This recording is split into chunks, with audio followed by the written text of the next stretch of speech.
If you're returning to school or you've already started, this is going to be the most valuable video you watch today. I'll show you what to do to make this school year the best one of your life. Right now, you have the chance to plan your moves so you don't just survive this period, but totally dominate it and get the most out of it. Okay, but how? So in this video, I'll share proven strategies that will help you gain an advantage from the very first day of school. By following this plan, you'll get ahead of 99% of people in your class, and even 99% of your entire school. And to make it as easy as possible for you to understand this video, I'll break it down into 5 sections. So let's dive into the first section. Section 1. Sleep. Sleep is the foundation for having a lot of energy and the motivation to do anything, and that's crucial for dominating the school year. Because if you go to bed at around 2 a.m. and have to wake up at 6 or 7 for school, your energy levels will drop drastically. One very easy way to improve your sleep permanently is to go to bed at the same time every day. Think about what time you could go to bed each night. Just remember to get at least 8 hours of sleep. To get the most benefit, add an extra hour to those 8 hours. This extra hour will act as a safety margin, ensuring that you actually get those 8 hours of sleep. You've probably had times when you went to bed and couldn't fall asleep or woke up in the middle of the night. So this extra hour will make sure you get those 8 hours of sleep.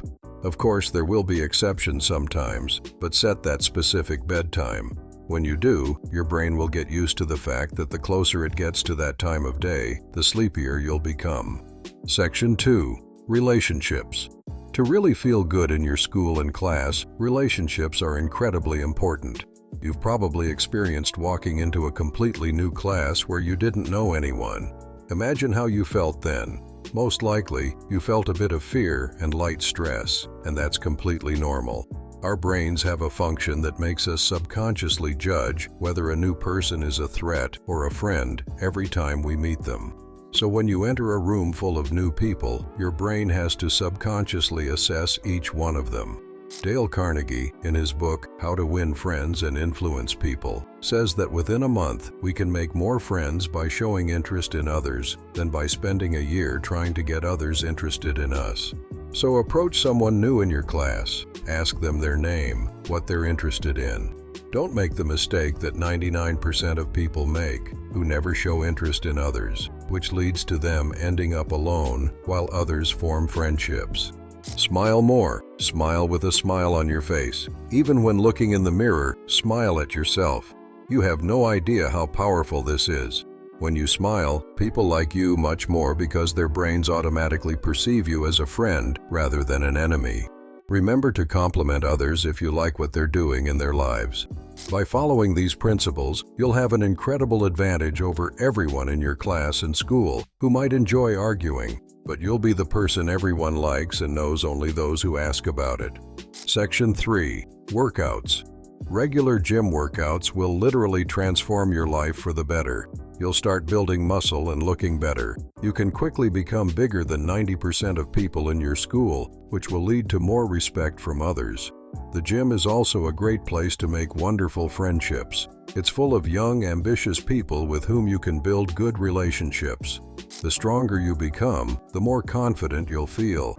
That's why the gym is so effective if you have issues with self-confidence. But you don't have to start with the gym right away. There are many interesting activities you can try. You can swim, run, play football, or basketball. What's important is to find something you enjoy and strive to be the best at it. Section 4. Grades. Maybe you're someone who strives to get the best grades, or you know people like that.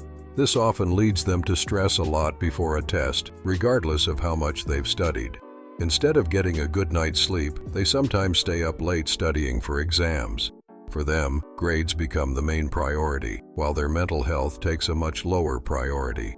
Is a grade in your report really worth feeling bad or lacking energy for anything else? When you focus on just passing to the next class, it can eliminate a lot of unnecessary stress from your life. Because really, what do those grades give you? Okay, if you want to get into a good university and need to pass an important exam for that, then of course study for it. But remember, mental health is much more important than any number in a report. If you truly want to dominate the upcoming school year, set a grade goal that's appropriate for you, and then study just enough to achieve that grade. Don't spend all your energy and time trying to get the highest grade possible. School should teach you new things and help you deepen your knowledge in areas that interest you. But we all know that most subjects don't interest us at all. To limit the time spent studying at home, be 100% focused in class so that the knowledge from those lessons allows you to reach your minimum grade goal. Section 5. Passion. School, as I mentioned earlier, can totally mess up your sleep, mental health due to poor relationships and grading pressure, and it can also kill your passion. You surely have or had something that you're just passionate about, something you love to do. And when you find that true passion of yours, you'll be able to spend all the time during breaks and after school, which you usually devoted to chasing meaningless grades, on your real passion. And if you like this video, leave a subscribe, a like, or maybe a comment.